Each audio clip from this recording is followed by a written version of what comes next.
Hey Rush Creek coaches, I want to spend some time talking with you about the importance of the one-on-one with your leader.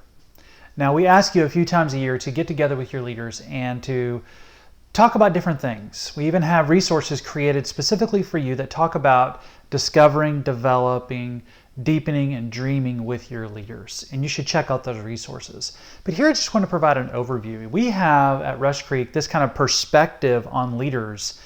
We like to use the phrase crawl, walk, and run. And so when we're dealing with small group leaders, we're thinking in those terms.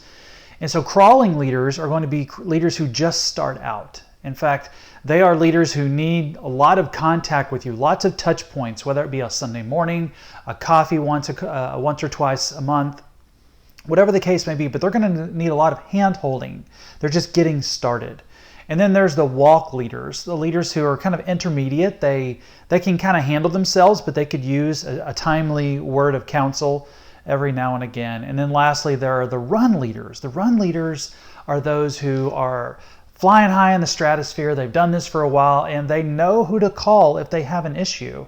And so crawl, walk, and run. Now, regardless of how we view our leaders, whether they're a crawl, walk, run, or leader, we expect them to connect with you as a coach because we believe that it's biblical. We believe that providing leaders help is a healthy thing to do. We think that in Exodus 18 with Moses and his father-in-law setting up the span of care, that while our leaders are helping provide span of care for our people, you are helping provide span of care for our leaders. We have over 20-ish. I know at Green Oaks we're around the 20 mark, Miralagos, Mansfield West, AP, Midlothian. So we're probably up in the 30, almost 40 coaches at Rush Creek because we have almost 300 small groups at Rush Creek. So we need help caring for our leaders.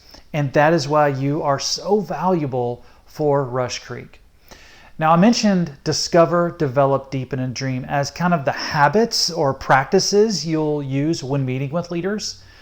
But I also want to give an encouragement. I don't want to get into the discover, develop, deepen, and dream. That we have separate resources for that. But I want to talk about encouragement because your tendency and my tendency is going to be to connect with leaders whenever they'll meet with us because leaders are busy, you're busy, I'm busy. And so if we can just get something on the calendar, that's great. Even if it means if it's on a Sunday morning for 10 minutes.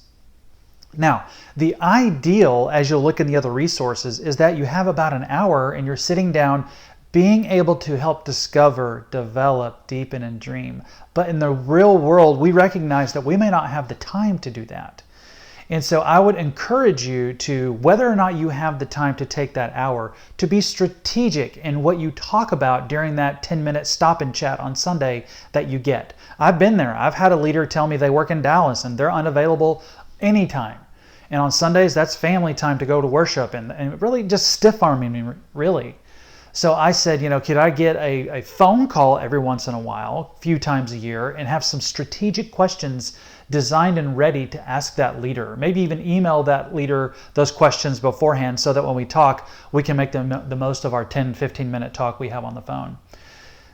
But I do that because it's important. It's very important for run leaders or walk leaders to feel like they're not out on an island and to also acknowledge that they could use some help. I always like to say this, feel free to steal this.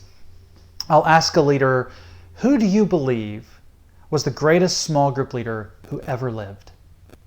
And they'll sit there and think about it. And I'm smiling while they're sitting there. And I'll say, it's not a trick question. It's okay to say Jesus. Jesus was the greatest small group leader who ever lived.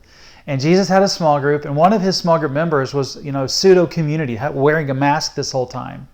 And so even he didn't have a perfect small group, but he was the perfect leader of a small group.